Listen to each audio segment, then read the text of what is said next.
Sabi ng aming retreat master, kapag daw yung K9 ay merong tangay na buto at inagaw mo sa kanya yung buto na kanyang kagat-kagat, lalo pa raw hinihigpitan ng K9 yung kanyang pagkakagat sa buto.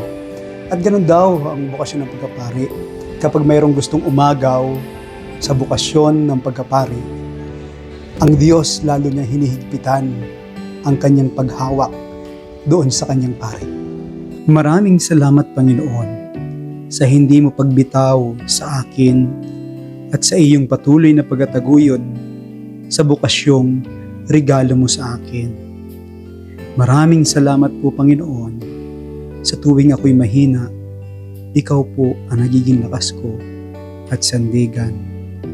Maraming salamat, Panginoon, sa patuloy mong paglaban para sa akin at para sa aking bukasyon. Amen.